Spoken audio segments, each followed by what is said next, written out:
ஆன்மீக நண்பர்கள் அனைவருக்கும் வணக்கம். இன்னைக்கு பதிவுல நம்ம எதை பத்தி பார்க்க போறோம் அப்படின்னா, திருவண்ணாமலையில் நடக்க இருக்கக்கூடிய கார்த்திகை தீபத்துடைய முழு வரலாறு. அன்றைய தினம் நம்மளுடைய வீட்டில் எத்தனை தீபம் ஏற்றி வழிபடணும், சரியான நேரம் என்ன, எத்தனை தீபம் ஏற்றணும், இதோட நன்மைகள் என்ன, இப்படி நிறைய பயனுள்ள தகவலை தான் இந்த வீடியோவில் தெரிஞ்சுக்க போகிறோம். வீடியோ யூஸ்ஃபுல்லாக தான் இருக்க போகுது.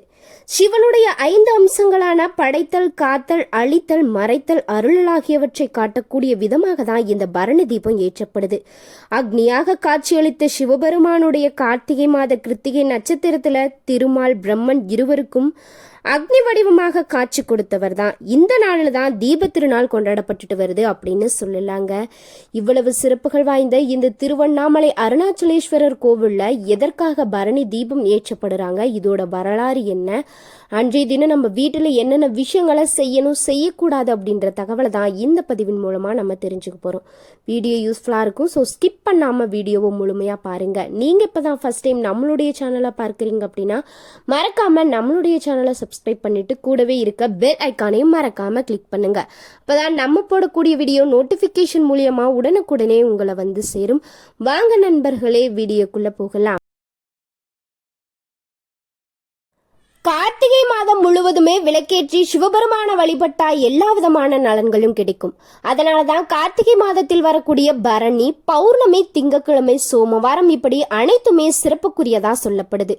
ஒவ்வொரு மாதத்திலும் வரக்கூடிய பரணி நட்சத்திரம் உயர்வானது அப்படின்னாலுமே கார்த்திகையுடன் பௌர்ணமி இணையக்கூடிய நாளில் வரக்கூடிய பரணி அப்படின்றது ரொம்பவே சிறப்பு வாய்ந்ததுங்க.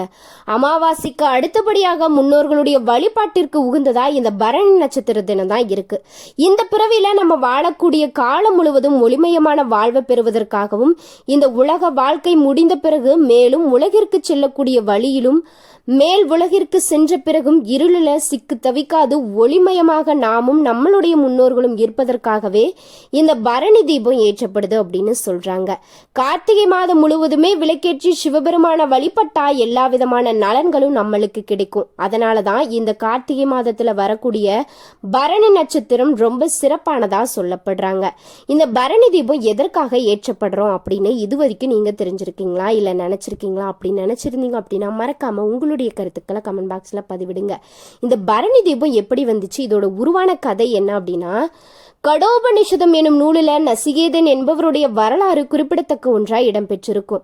நசிகேதனுடைய தந்தை ஒரு மிகப்பெரிய வேள்வியை செய்து அதோட முழு பயனையும் அடைவதற்காக நிறைவு பகுதியில் இருக்கும் தருவாயில வேள்வியின் நிறைவா அவர் தானம் செய்யணும் அப்படின்னும், யாரெல்லாம் வராங்களோ அவங்களுக்கு தன்னிடம் இருக்கக்கூடிய பொருட்களை எல்லாம் தானம் செய்யணும். வரவங்களுக்கு எல்லாம் அவர் ஒவ்வொரு பொருளா தானம் கொடுக்க இதை பார்த்து கொண்டிருந்த நசிகேதன், இதையும் கொடுக்குறீங்களா அப்படின்னு அதிர்ச்சியுடன் கேட்டிருக்காரு. நசிகேதன் கேட்ட கேள்விகளுக்கு எல்லாம் பொறுமையாக பதிலளித்துக் கொண்டே தானம் கொடுத்து கொண்டிருந்தார் அவருடைய தந்தை. ஒரு கட்டத்துல கோபமடைந்த நசிகேதன், என்னையும் தானம் கொடுக்க போறீங்களா, என்னை யாருக்கு தானம் கொடுக்க போறீங்க அப்படின்னு கேட்டிருக்காரு. அவருடைய தந்தையும் கோபமடைந்து, உன்னை யமதர்மனுக்கு தானமாக கொடுக்கிறேன் அப்படின்னு சொல்லிட்டு இதனால உயிருடன் இருக்கும் போதே யமலோகம் சென்று விட்டான் நசிகேதன். நசிகேதனுக்கு யமன் சொன்ன வழி என்ன அப்படின்னா, யமலோகம் சென்று யமனிடம் அவன் பல வரங்களை பெற்றதுடன் பல வேள்விகளையுமே கேட்கிறான். அதில் ஒன்றாக பூலோகத்தில் இருக்கக்கூடிய உயிர்கள் யமலோகம் வரக்கூடிய வழிகள் இருள் நிறைந்ததா இருக்கும் அப்படின்னு, அதுல தட்டு தடுமாறி யமலோகம் வந்தடையவே அந்த உயிர்கள் பெரும் சிரமப்படும் அப்படின்னு கேள்விப்பட்டிருக்கேன். அப்படி அவங்க கஷ்டமின்றி யமலோகம் வந்தடையவும், இங்கு வந்த பிறகு துன்பத்துல சிக்காம வாழ்வதற்கும் ஏதாவது வழி இருக்கா அப்படின்ற ஒரு கேள்வியை யமதர்மரிடம் கேட்கிறாரு. அதற்கு பதிலளித்த யமன், பல வழிகள் இருக்கு. அதில் ஒரு வழி, யார் ஒருத்தங்க பரணி நட்சத்திரத்தன்று தீபம் ஏற்றி சிவபெருமான வழிபடுறாங்களோ அவங்களுக்கு பூலோகத்துல மட்டும் இல்ல யமலோகத்திலும் துன்பம் இல்லாமல் ஒளி நிறைந்த வாழ்வை பெறுவாங்க அப்படின்னு பதில் கொடுத்திருக்காரு. இதன் பிறகு நசிகேதன் பூமிக்கு திரும்பி உபதேச மொழிகளாகவே குறிப்பிடத்தக்க ஒன்றா சொல்றாங்க. இந்த பரணி தீபத்துடைய தத்துவம் என்ன அப்படின்னா, திருவண்ணாமலையில திருக்கார்த்திகை தீப திருநாள் அன்று அதிகாலை 4 மணிக்கு அண்ணாமலையாருடைய சன்னதியில பரணி தீபம் ஏற்றப்படுவாங்க. 5 விளக்குகள் ஏற்றி அவற்றை ஒரே விளக்காய் இணைத்து பிறகு மீண்டும் 5 விளக்குகளாய் ஏற்றுவாங்க. இறைவனே பஞ்சபூதங்களாக காட்சியளிக்கிறார் அப்படின்றத உணர்த்துவதற்காகவும், இறைவன் ஒருவனே, அவன் எல்லா உயிர்களுக்குள்ளும் அனைத்திலும் நிறைந்திருக்கிறான் அப்படின்ற தத்துவமும் எல்லா உயிர்களும் ஜோதி வடிவான இறைவனுக்குள் அடக்கம் அப்படின்றதே இந்த பரணி தீபத்துடைய தத்துவமா சொல்லப்படுது.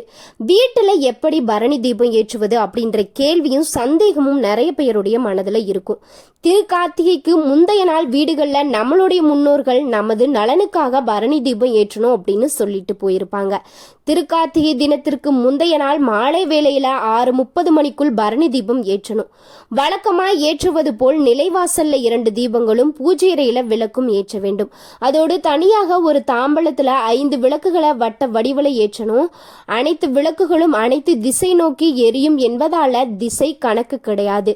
5 அப்படின்றது பஞ்சபூதங்களும் நமது உடலிலும் வெளியிலும் சரியாக இருந்து நமக்கு அருள் செய்யணும் அப்படின்றதுக்காகவும் சிவபெருமானுடைய பஞ்ச தொழில்களை விளக்குவதாலும் 5 தீபங்கள் நம்ம ஏற்றுறோம் அப்படின்றதாங்க இதோட தத்துவமாகவே சொல்லப்பட்டிருக்கு. அடுத்தபடியாக இந்த பரணி தீபம் ஏற்றணும் அப்படின்னா நம்மளுடைய வாழ்க்கையில இருக்கக்கூடிய யமபயம் நீங்கும், வாழ்க்கைக்கு ஒளி கிடைக்கும் அப்படின்னு சொல்லப்படுறாங்க. திருவண்ணாமலையில அதிகாலையில பரணி தீபம் ஏற்றி வழிபடுவதும், பரணி தீபம் அப்படின்றது கார்த்திகை மாதத்துல பரணி நட்சத்திரத்துல ஏற்றப்படக்கூடிய தீபத்தை தான் பரணி தீபம் அப்படின்னு சொல்லுவாங்க. இந்த ஆண்டு கார்த்திகை 28ஆம் தேதி வெள்ளிக்கிழமை அன்றுதான் தீபம் கொண்டாடப்படுகிறது. கார்த்திகை தீப திருநாளை முன்னிட்டு திருவண்ணாமலையில பரணி தீபம், அண்ணாமலையாருடைய தீபம், விஷ்ணு தீபம், நாட்டு கார்த்திகை தீபம், தோட்ட கார்த்திகை தீபம், இப்படி 5 நாட்களுமே தீபங்கள் ஏற்றப்படுவாங்க.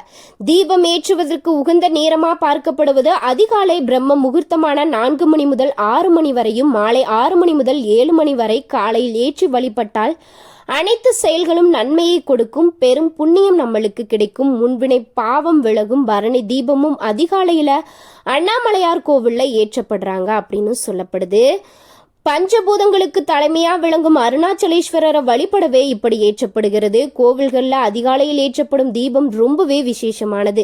சிவனுடைய 5 தொழில்களை காட்டக்கூடிய விதமா இந்த தீபம் ஏற்றப்படுவாங்க. சிவபெருமான வேண்டி வணங்கக்கூடிய பரணி தீபத்தை வீட்டுல ஏற்றுப்படுவத நம்மளுடைய முன்ஜென்ம பாவங்கள் அழியும் அப்படின்றது நம்மளுடைய நம்பிக்கையா இருக்கும் அப்படின்னு சொல்லலாம். பரணி தீபத்தன்று 5 புதிய மண் அகல் விளக்குகளை ஏற்றுவதுதான் ரொம்பவே சிறப்பு. ஒரு அகலமான தட்டுல மலர்களை பரப்பி அதன் மேல் மஞ்சள் குங்குமம் இட்டு அகல் விளக்குகளை வைத்து நெய் ஊற்றி தீபம் ஏற்றியும் வழிபடலாம். பரணி தீபத்தன்று ஏற்றக்கூடிய விளக்கானது எண்ணெயை தவிர்த்து நெய்யால் ஏற்றினால் நம்மளுடைய வாழ்க்கையில செல்வ வளம் பெருகும். செல்வ வளம் நம்மளுடைய வாழ்க்கையில பெருகணும் அப்படின்னா எந்த நேரத்துல தீபம் ஏற்றணும்னா மாலை நேரத்துல, பிரதோஷ நேரத்தில் சிவபெருமானுக்கும் நரசிம்மமூர்த்திக்கும் ரொம்பவே உகுந்த நேரத்துல தீபம் ஏற்றினால் நம்மளுடைய வாழ்க்கையில் இருக்கக்கூடிய திருமண தடை, கல்வி தடை நீங்கும் அப்படின்றதும் நம்பிக்கையா சொல்லப்படுது. இந்த நேரத்துல திருவண்ணாமலை மலை மீது மகா தீபமும் ஏற்றப்படுவாங்க. தீபம் ஏற்றிய வீட்டுல லட்சுமி வாசம் செய்வாங்க. தீபம் ஏற்றிய பிறகு ஒரு சிறு கிண்ணத்துல தண்ணீர் ஊற்றி வைக்கணும் அப்படின்றதும் ஐதீகமா சொல்லப்படுது. நம்மளுடைய வீடுகளில் நம்ம ஏன் கார்த்திகை தீபம் ஏற்றி வழிபடுறோம் அப்படின்னு யாராவது யோசிச்சிருக்கீங்களா? அப்படி நீங்கள் யோசிச்சிருந்தீங்க அப்படின்னா உங்களுடைய கருத்துக்களை கமெண்ட் பாக்ஸில் பதிவிடுங்க. நம்ம ஏன் இந்த தீபம் நம்மளுடைய வீட்டில் ஏற்றுறோம் அப்படின்னா இறைவன் அனைத்திலும் நிறைந்திருக்க அவன் ஒளி வடிவாகவும் இருக்கிறான் அப்படின்னும், இறைவனை தீபம் ஏற்றி வழிபடுவது எல்லா மங்களங்களையும் தந்து வாழ்வை பிரகாசிக்க செய்யும். வேத புராணங்களில் கூட விளக்கேற்றுவதை மிக சிறந்த பலன் தரும் அப்படின்னு தான் சொல்லியிருக்காங்க. எத்தனையோ அரசர்கள் கோவில்களில் தீபம் ஏற்றுவதே மிகச்சிறந்த திருப்பணியாகவுமே செய்திருக்காங்க அப்படின்னு வரலாற்றுல சொல்லப்பட்டிருக்கு.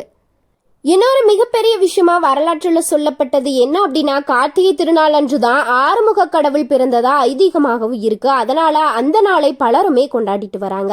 சரவண பொய்கையில் அவதரித்த ஆறுமுக பெருமான் கார்த்திகை பெண்களால் வளர்ந்ததால அவர்களுக்கு பெருமை சேர்க்கும் விதமாக கார்த்திகை நட்சத்திரமும் உகந்ததா இருக்கு. கார்த்திகை தீப திருநாள் அன்று ஈசனை வழிபடுவதோடு முருகப்பெருமானை வழிபடுவதும் நம்மளுடைய வாழ்க்கையில சிறப்பு கொடுக்கும். அந்த நாளில முருகனை வழிபடும் அன்பவர்களுக்கு கார்த்திகை பெண்களுக்கு நன்றி தெரிவிக்கும் விதமாக மனம் குளிர்ந்து ஈசன் மகன் அருள் செய்வாராம். புராண காலத்துல திருவண்ணாமலை திருத்தலத்துல ஜோதியா அக்னிப்பிளம்பா காட்சியளித்த சிவபெருமானது அடியை முடியை காணும் நோக்கில் மகாவிஷ்ணு வராக அவதாரம் எடுத்த அடியும் படைப்பு கடவுளான பிரம்மதேவன் அன்னப்பறவை வடிவெடுத்து சிவனின் முடியை காணும் உயர பறந்து கொண்டே இருந்தன. இருவராலும் தொடக்கத்தையும் முடியையும் கண்டுபிடிக்க முடியவில்லை. இறைவன் தொடக்கம் முடிவு இல்லாதவராகவும் மனிதன் அடையக்கூடிய ஞானம் எனும் உயரிய ஜோதி வடிவானது அப்படின்றதையும் ஞானத்தை அடைந்தவர்கள் அகத்தியில் உள்ள இருளை போக்கி ஞான ஜோதியாவார்கள் அப்படின்ற தத்துவத்தை உணர்த்தக்கூடிய வகையில தான் இந்த கார்த்திகை தீபமானது கொண்டாடப்பட்டுட்டு வருது அப்படின்னு சொல்லலாங்க.